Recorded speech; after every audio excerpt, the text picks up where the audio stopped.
সুপ্রিয় শিক্ষার্থীরা, আশা করি প্রত্যেকেই ভালো আছো, সুস্থ আছো। অনলাইন ক্লাস কার্যক্রমে 20তম পর্বে আমি তোমাদের সাথে আছি শওকত জাহান সাকু, সহকারী অধ্যাপক, শহীদ সৈয়দ নজরুল ইসলাম কলেজ, ময়মনসিংহ। আমরা আজকে পরিণতি ও সুশাসনের দ্বিতীয় পত্রের 5ম অধ্যায় বাংলাদেশের সরকার ও প্রশাসনিক কাঠামো এই অধ্যায়টি নিয়ে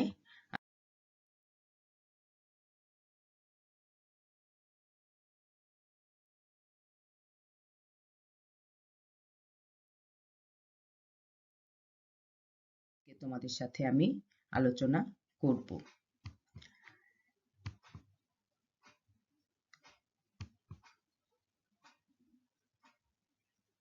বাংলাদেশের সরকার ও প্রশাসনিক কাঠামো এই অধ্যায়ের বলা হচ্ছে রাষ্ট্রের একটি গুরুত্বপূর্ণ উপাদান হচ্ছে সরকার। সরকার রাষ্ট্রের মুখপাত্র। সরকার গঠিত হয় আইন বিভাগ, শাসন বিভাগ ও বিচার বিভাগকে নিয়ে। রাষ্ট্রের সার্বভৌম ক্ষমতা সরকারের মাধ্যমেই প্রকাশিত হয়। বাংলাদেশের সরকার গঠিত হয়েছে আইন বিভাগ, শাসন বিভাগ ও বিচার বিভাগের সমন্বয়ে। এ অধ্যায়ে আমরা জাতীয় সংসদের গঠন, কার্যাবলী, রাষ্ট্রপতি ও প্রধানমন্ত্রীর পদমর্যাদা, ক্ষমতা, সচিবালয়ের গঠন, কার্যাবলী, জেলা উপজেলা প্রশাসন ও সুপ্রিম কোর্টের গঠন ক্ষমতা কার্যাবলী নিয়ে আলোচনা করব। আমরা জানি জাতীয় সংসদের এই অধ্যায় থেকে আমরা আজকে যা আলোচনা করব, জাতীয় সংসদের গঠন, কার্যাবলী তোমরা আলোচনার পর বর্ণনা করতে পারবে, সংসদ সদস্যদের দায়িত্ব কর্তব্য ব্যাখ্যা করতে পারবে, শাসন বিভাগের জবাবদিহি নিশ্চিতকরণে জাতীয় সংসদের ভূমিকা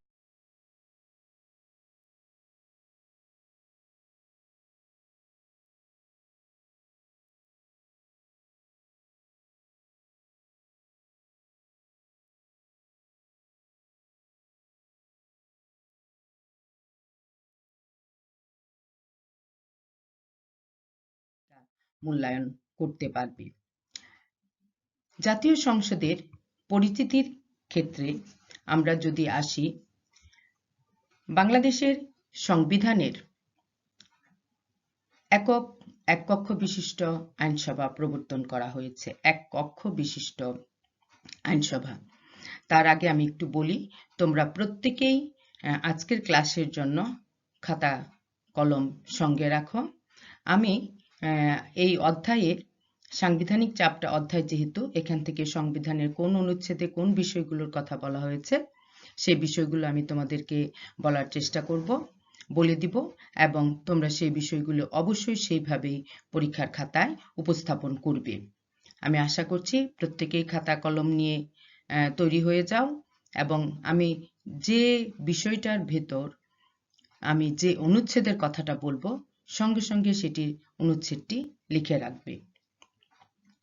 তাহলে আমরা প্রথমে আসছি জাতীয় সংসদের পরিচিতি।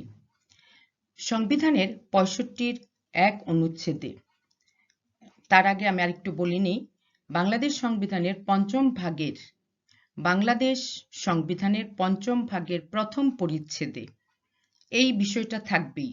তোমরা যখনই আমি অনুচ্ছেদগুলোর কথা বলবো, সে অনুচ্ছেদগুলোর আগে এই বিষয়টা লিখতে হবে, বাংলাদেশ সংবিধানের পঞ্চম ভাগে প্রথম পরিচ্ছেদে। আর অনুচ্ছেদগুলো আমি তোমাদেরকে বলে দিচ্ছি। 65-র 1 অনুচ্ছেদে বলা আছে বাংলাদেশের এক কক্ষ বিশিষ্ট আইনসভা প্রবর্তন করা হয়। বাংলাদেশে আইনসভার নাম জাতীয় সংসদ।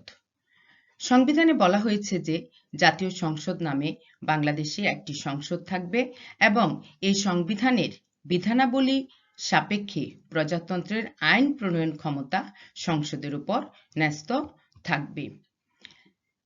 রাজধানী ঢাকায় জাতীয় সংসদের স্থায়ী আসন। এই গেল আমাদের জাতীয় সংসদের পরিচিতি।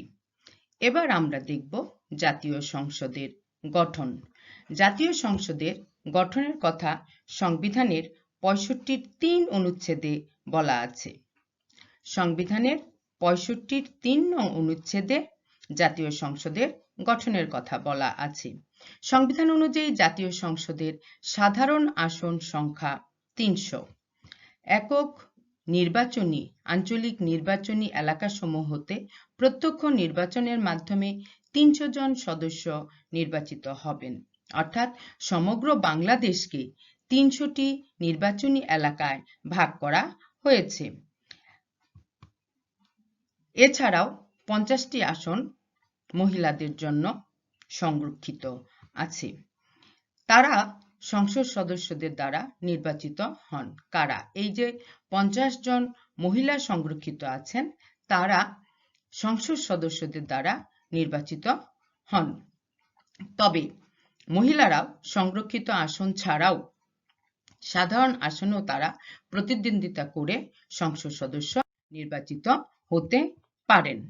এবার আমরা দেখব সংসদে নির্বাচিত হবার যোগ্যতা অযোগ্যতা।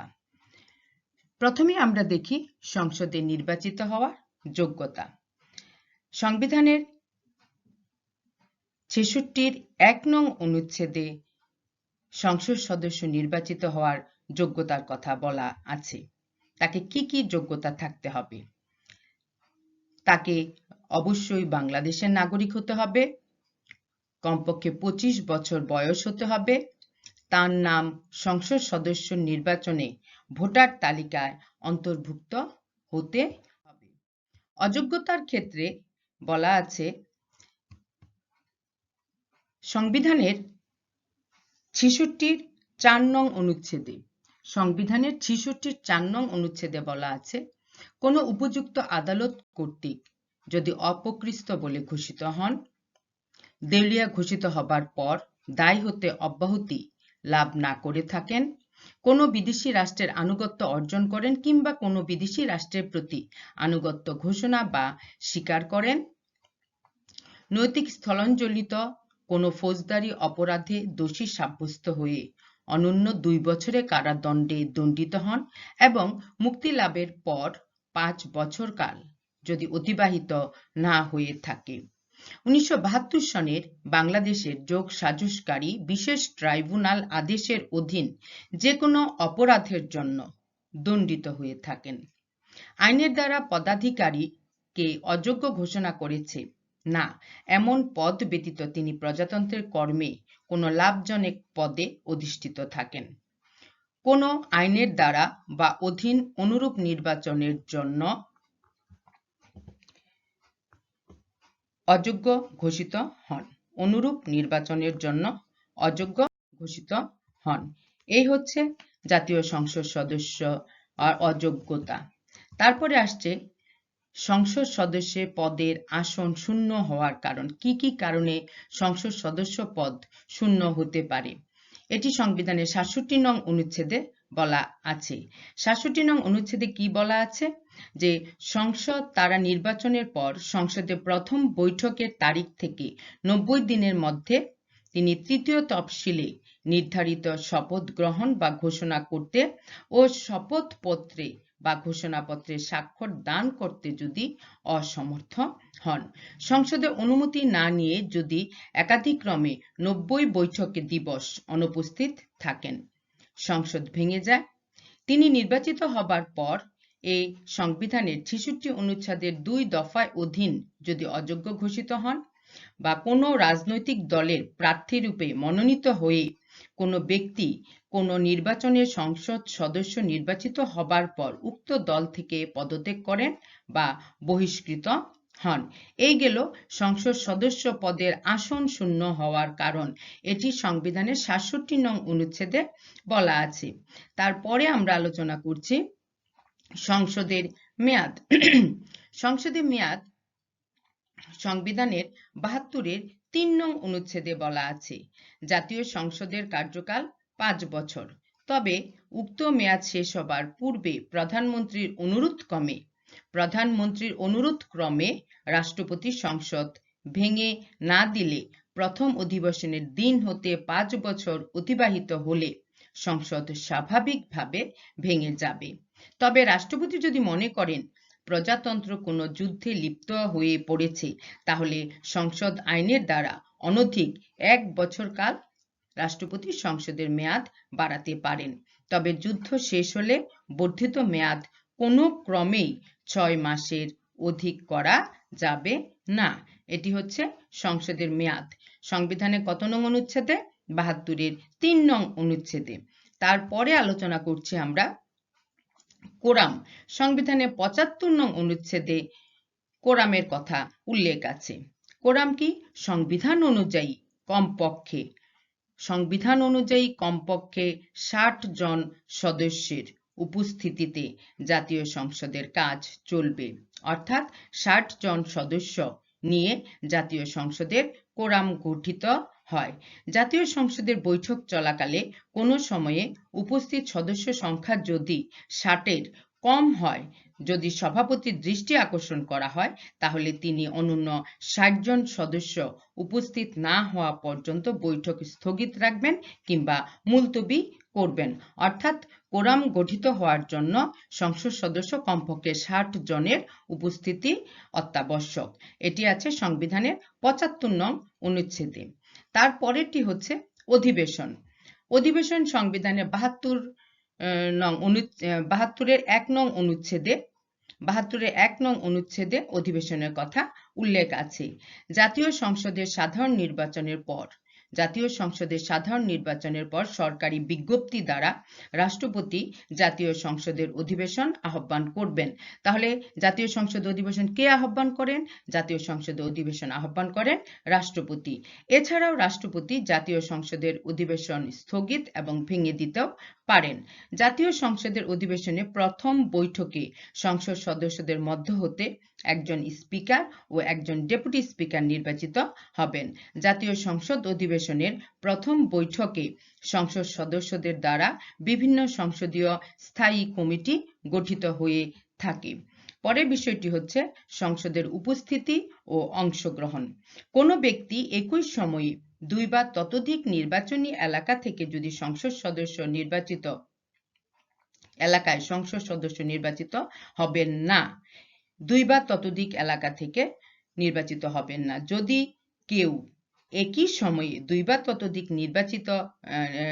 ততোধিক এলাকা থেকে সংসদ সদস্য নির্বাচিত হন, তাহলে নির্বাচনের 30 দিনের মধ্যে তিনি কোন নির্বাচনী এলাকা প্রতিনিধিত্ব করতে চান তা তিনি নির্বাচন কমিশনকে জানাবেন।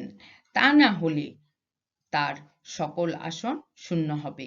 সংবিধানের 66 নং অনুচ্ছেদ অনুযায়ী কোনো ব্যক্তি সংসদ সদস্য নির্বাচিত হবার পর সংসদের প্রথম বৈঠকের তারিখ থেকে 90 দিনের মধ্যে তিনি তৃতীয় তফসিলে নির্বাচিত হিসাবে শপথ গ্রহণ ও স্বাক্ষর দান করবেন, নইলে তার সংসদ সদস্যের আসন শূন্য হবে। কোনো জাতীয় সংসদ সদস্য যদি সংসদের অনুমতি না নিয়ে একাধিক্রমে 90 বৈঠক দিবস অনুপস্থিত থাকেন, তাহলেও তার আসন শূন্য হবে। অবশ্য জাতীয় সংসদ ভেঙে গেলেও সংসদ সদস্যের আসন শূন্য হয়। যদি কোনো সংসদ সদস্য কোনো নির্বাচনে কোনো রাজনৈতিক দলের প্রার্থী রূপে নির্বাচিত হয়ে পরবর্তী সময়ে উক্ত দল থেকে পদত্যাগ করেন কিংবা সংসদে উক্ত দলের বিপক্ষে ভোট দেন, যদি দল থেকে পদত্যাগ করেন বা দলের বিপক্ষে যদি ভোট দান করেন, তাহলে তার আসন কি হবে? শূন্য হবে। এইগুলো সংসদের উপস্থিতি এবং অংশগ্রহণ।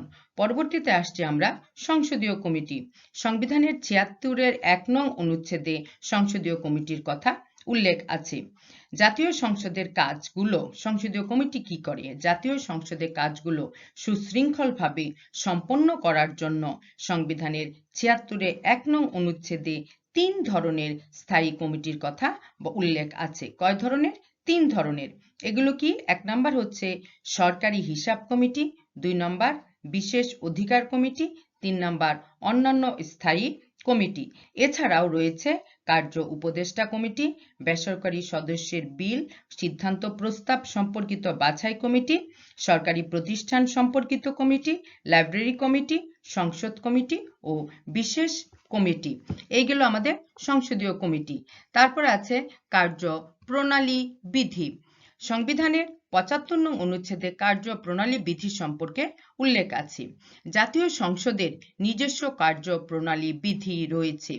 এসব বিধি দ্বারা জাতীয় সংসদের কাজ সুষ্ঠুরূপে পরিচালিত হয়। কিভাবে জাতীয় সংসদ আহ্বান, স্থগিত এবং ভেঙে দেওয়া যায়, কিভাবে সংসদ সদস্যগণ শপথ গ্রহণ করেন, স্পিকার, ডেপুটি স্পিকার নির্বাচিত হন, সংসদে প্রশ্ন উত্থাপন পদ্ধতি, সংসদ সদস্যদের পালনীয় বিধি প্রভৃতি সম্পর্কে কার্যপ্রণালী বিধিতে স্পষ্ট দিক নির্দেশনা দেয়া আছে। তারপরে হচ্ছে জাতীয় সংসদের ভাষা। বাংলাদেশ জাতীয় সংসদের ভাষা বাংলা। সংসদের কার্য বিবরণী সরকারি রেকর্ড বাংলায় ভাষায় সংরক্ষিত হয়। তবে কোনো সদস্য চাইলে স্পিকার তাকে ইংরেজিতে বক্তব্য রাখার অনুমতি প্রদান করতে পারেন। তারপরে আসছে জাতীয় সংসদ ও সদস্যদের বিশেষ অধিকার ও দায় মুক্তি। সংবিধানের 78 নং অনুচ্ছেদে জাতীয় সংসদ এবং এর সদস্যদের বিশেষ অধিকার ও দায় মুক্তির উল্লেখ আছে। সংসদের কার্যধারা বৈধতা সম্পর্কে কোনো আদালতে প্রশ্ন উত্থাপন করা যাবে না। কোন সম্পর্কে? সংসদের কার্যধারার বৈধতা সম্পর্কে কোথায় প্রশ্ন উত্থাপন করা যাবে না? আদালতে। সংসদের যে সদস্য বা কর্মচারীর উপর সংসদের কার্যপ্রণালীর নিয়ন্ত্রণ, কার্য পরিচালনা বা শৃঙ্খলা রক্ষার ক্ষমতা থাকবে, তিনি এ সকল ক্ষমতা প্রয়োগ সম্পর্কিত কোনো ব্যাপারে কোনো আদালতের এখতিয়ারের অধীন হবেন না। সংসদে বা সংসদের কোনো কমিটিতে কিছু বলা বা ভোট দানের জন্য কোনো সংসদ সদস্যের বিরুদ্ধে কোনো আদালতে কার্যধারা গ্রহণ করা যায় না। সংসদ কর্তৃক বা সংসদের কর্তৃত্বের কোনো রিপোর্ট, কাগজপত্র, ভোট বা কার্যধারা প্রকাশের জন্য কোনো ব্যক্তির বিরুদ্ধে কোনো আদালতে কার্যধারা গ্রহণ করা যায় না। এ অনুচ্ছেদ সাপেক্ষে সংসদের আইনের দ্বারা সংসদের কমিটি সমূহের এবং সংসদ সদস্যদের বিশেষ অধিকার নির্ধারণ করা যাবে।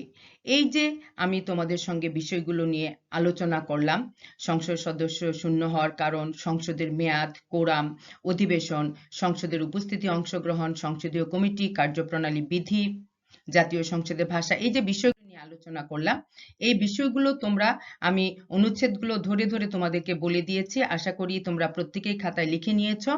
এগুলো থেকে তোমাদের জ্ঞানমূলক প্রশ্ন তো থাকেই, বিশেষ করে তোমাদের অনুধাবনের প্রশ্ন থাকে।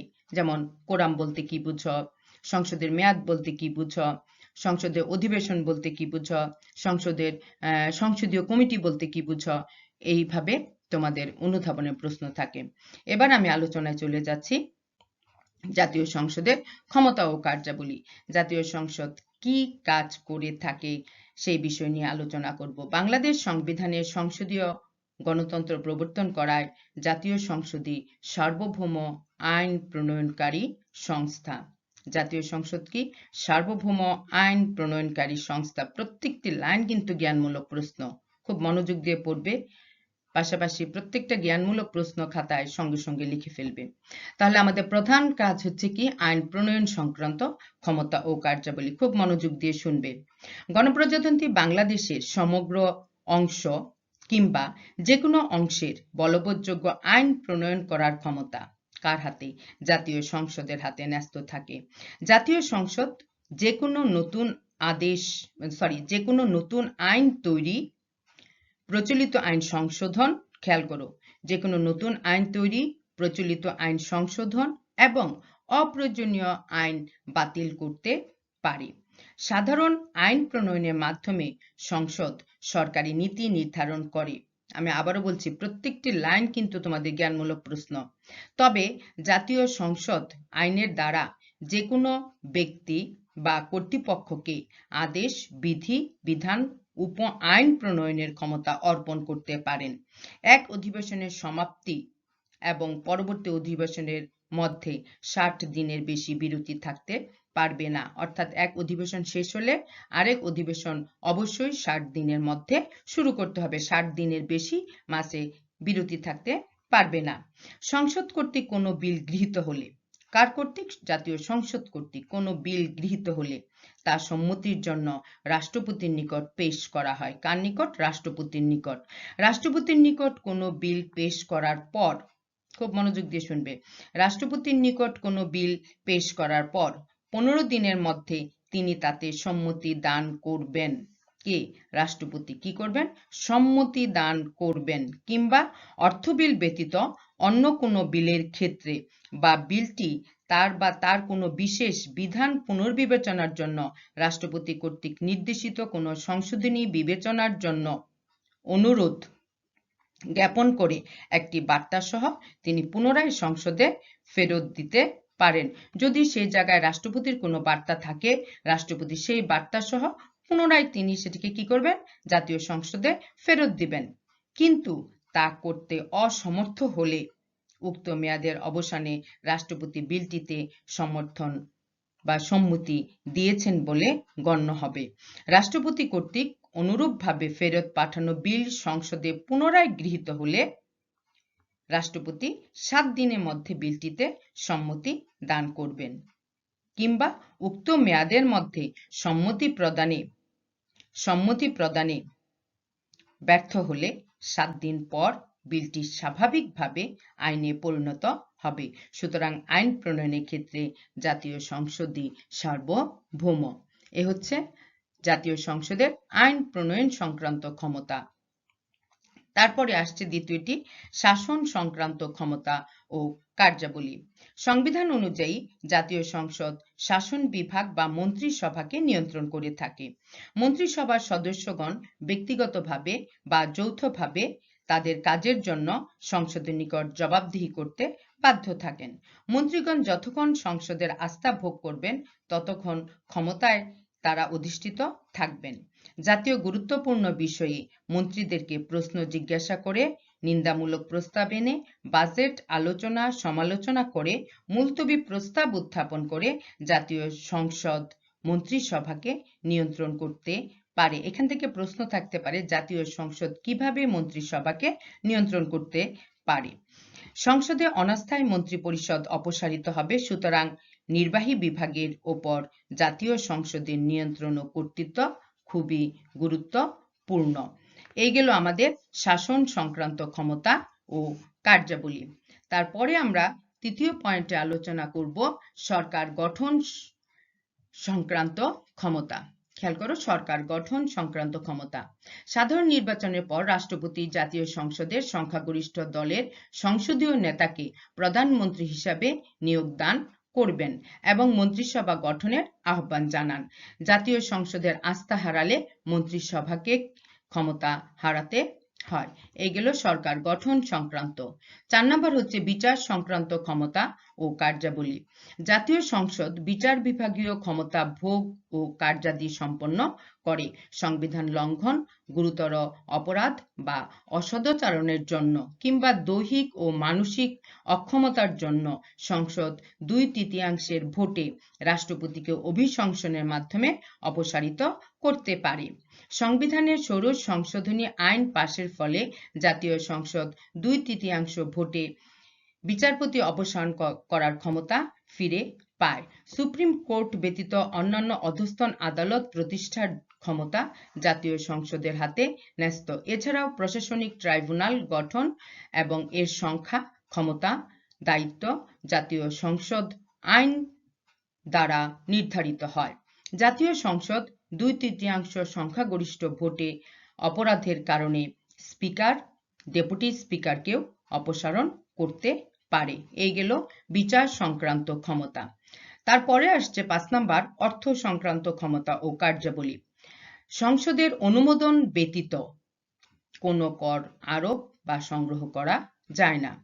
সংসদ আইন বলে সরকারি অর্থ নিয়ন্ত্রণ করে। সরকারের বার্ষিক অনুমিত আয় ব্যয় সংবলিত একটি বিবৃতি অর্থাৎ যাকে আমরা বলি বাজেট সংসদে প্রতি বছর উপস্থাপন করা হয়। সংযুক্ত তহবিলের ওপর ধার্য ব্যয়সমূহের ওপর সংসদে ভোট গ্রহণ করা না গেলেও তাদের সম্পর্কে সংসদে আলোচনা হয়। কতগুলো মঞ্জুরির দাবি সংসদে পেশ করা হয় এবং সংসদ এরূপ দাবি অনুমোদন, প্রত্যাখ্যান বা তাতে নির্ধারিত অর্থের পরিমাণ হ্রাস করতে পারবে। বাজেট পেশ করার পর, আমি আবার বলছি, বাজেট পেশ করার পর যদি কোনো অতিরিক্ত ব্যয়ের জন্য অর্থের প্রয়োজন হয় তাহলে জাতীয় সংসদ অগ্রিম মঞ্জুরি দানের ব্যবস্থা করতে পারবে। তবে রাষ্ট্রপতির সুপারিশ ব্যতীত কোনো মঞ্জুরি দাবি করা যাবে না। সুতরাং জাতীয় সংসদ হচ্ছে জাতীয় অর্থের অভিভাবক ও নিয়ন্ত্রণকারী। এখান থেকেও একটি প্রশ্ন থাকে যে জাতীয় অর্থের অভিভাবক ও নিয়ন্ত্রণকারী কে, ব্যাখ্যা করো বা বিশ্লেষণ করো। প্রয়োগেও থাকে বা অনেক সময় উচ্চতর দক্ষতাও থাকতে পারে। তার 6 নম্বর পয়েন্ট হচ্ছে সংবিধান সংক্রান্ত ক্ষমতা ও কার্যাবলী। এখানে সংশোধন সংক্রান্ত ক্ষমতা ও কার্যাবলী। বাংলাদেশের সংবিধান সংশোধন করার ক্ষমতা একচ্ছত্রভাবে একমাত্র জাতীয় সংসদের হাতেই ন্যস্ত। সংসদ মোট সদস্যর 2/3 সংখ্যাগরিষ্ঠতায় সংবিধানের কোনো বিধান সংশোধন করতে পারবে। 7 নম্বর হচ্ছে চাকরি সংক্রান্ত ক্ষমতা ও কার্যাবলী।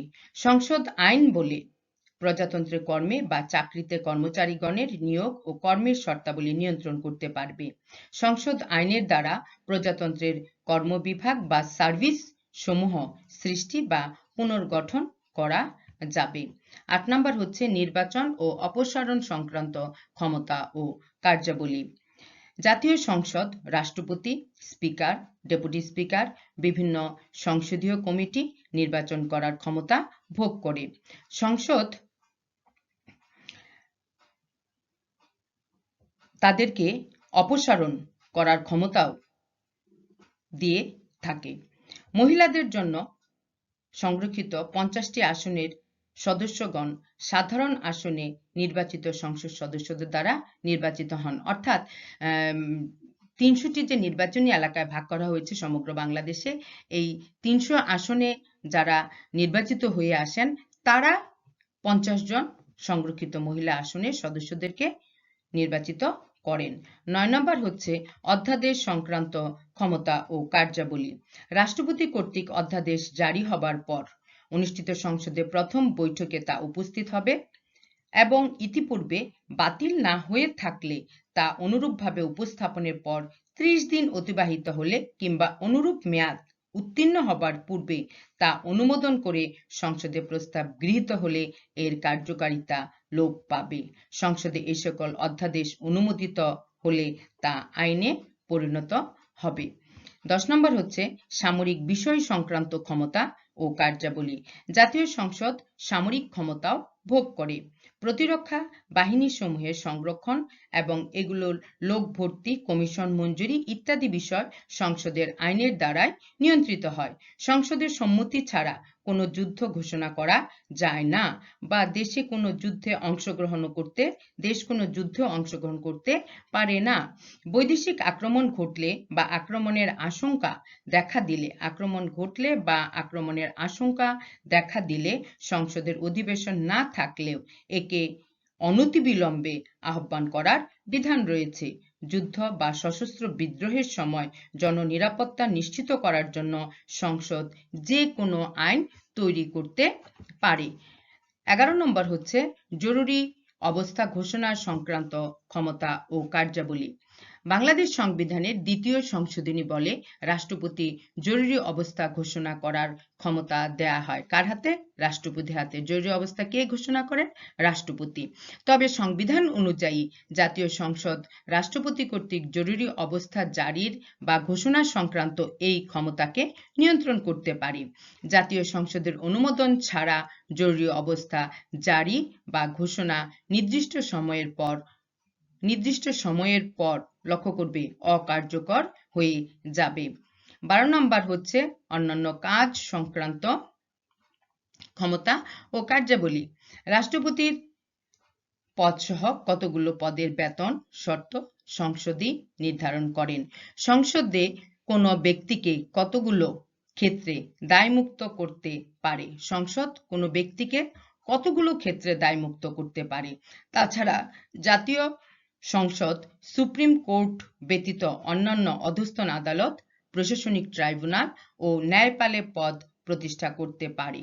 সংসদ স্থানীয় সরকারগুলোর ক্ষমতা ও দায়িত্ব নির্ধারণ করতে পারে। এই গেল আমাদের জাতীয় সংসদের ক্ষমতা ও কার্যাবলী। জাতীয় সংসদের ক্ষমতা ও কার্যাবলী আমি তোমাদের সঙ্গে যে পয়েন্টগুলো নিয়ে আলোচনা করলাম, এই পয়েন্টগুলো তোমরা খুব ভালো করে মনোযোগ দিয়ে পড়বে, মুখস্থ করবে, খুব ভালো করে বুঝে বুঝে পড়বে, না বুঝে না পড়বে এবং খাতায় লিখবে। জাতীয় সংসদ সদস্যদের দায়িত্ব ও কর্তব্য। জাতীয় সংসদ সদস্যগণ কাদের ভোটে নির্বাচিত হন? জনগণের ভোটে নির্বাচিত হন। ভালোভাবে দায়িত্ব পালন করলে এবং জনগণের দাবি দাওয়াগুলো যদি ঠিকমতো জাতীয় সংসদে উত্থাপন করতে সক্ষম হন, তাহলে জনগণ একজন সংসদ সদস্যকে পুনরায় নির্বাচিত করেন। এরূপ আশা করাটাই কিন্তু স্বাভাবিক। এছাড়াও সংসদ সদস্য যে দলের প্রতিনিধি, সে দল যদি জনগণের সমর্থন ও বিশ্বাসযোগ্যতা হারিয়ে ফেলে, তাহলে তার পক্ষে সংসদ সদস্য হিসাবে পুনরায় নির্বাচিত হওয়া সম্ভব নয়। একজন সংসদ সদস্য এই জন্যই জনমতকে কখনোই অস্বীকার করতে পারে না, কিংবা এলাকার জনগণের স্বার্থ বিরোধী কোনো ভূমিকায় অংশগ্রহণ করতে পারেন না। জাতীয় সংসদ সদস্যদের উপর জননিয়ন্ত্রণ পরোক্ষ হলেও এর গুরুত্বকে কিন্তু একেবারেই অস্বীকার করা যায় না।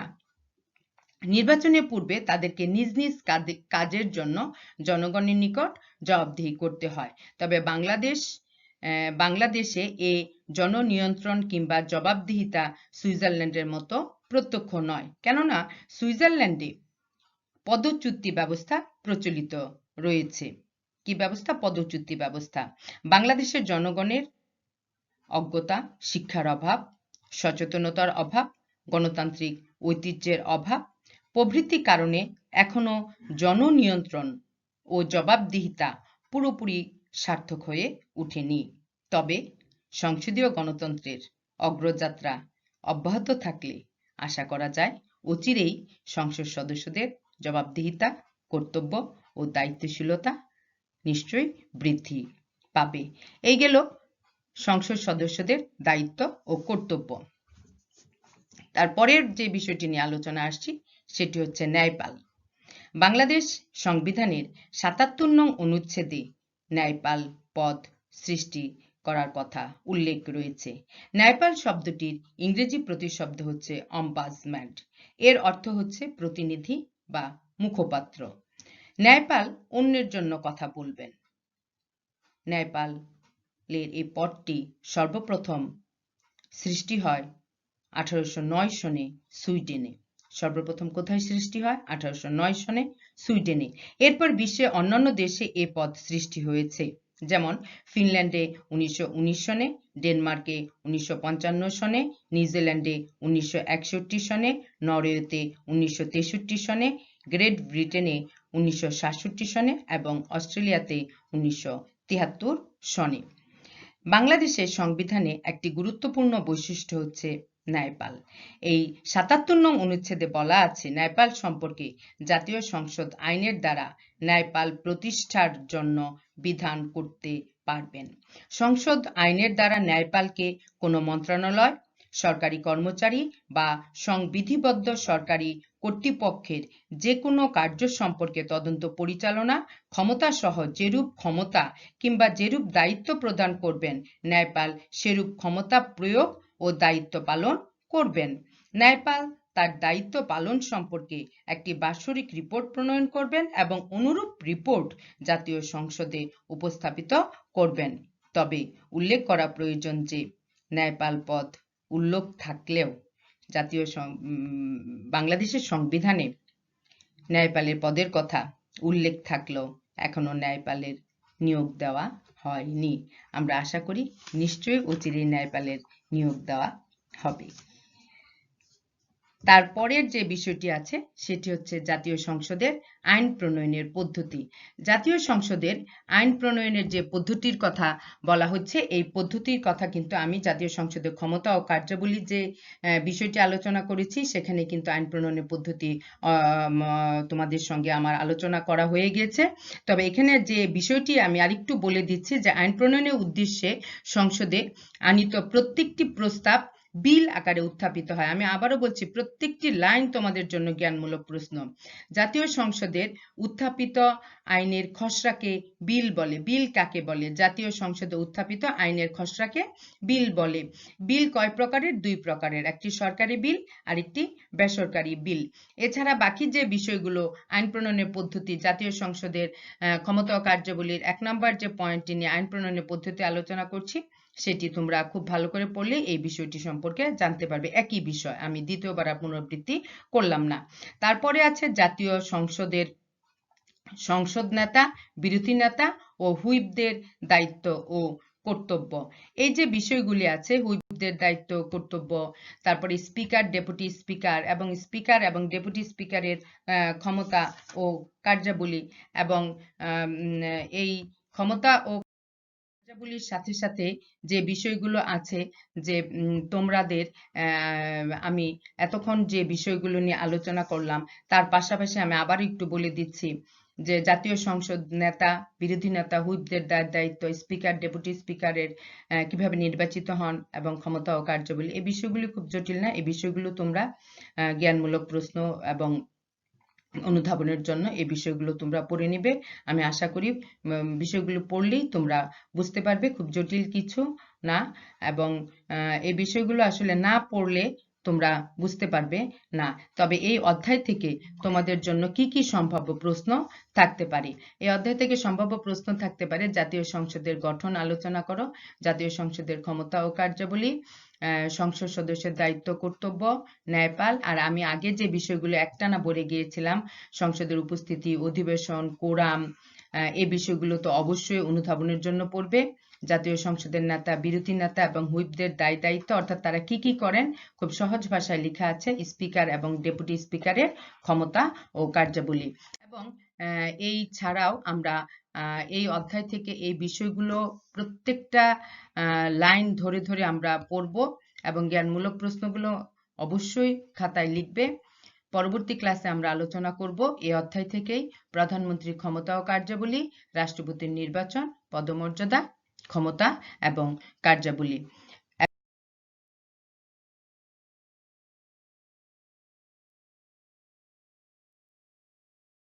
এই বিষয়গুলো তোমরা কিন্তু বই থেকে একটু পড়ে রাখবে, তাহলে আমি যখন তোমাদের সাথে আলোচনা করব তোমাদের ধরতে সুবিধা হবে। আজকে আমি আজকের আলোচনা এখানেই শেষ করছি। প্রত্যেকে বাড়িতে থাকবে, নিরাপদে থাকবে এবং অবশ্যই সরকারি স্বাস্থ্যবিধি মেনে চলবে। সকলকে ধন্যবাদ। আসসালামু আলাইকুম।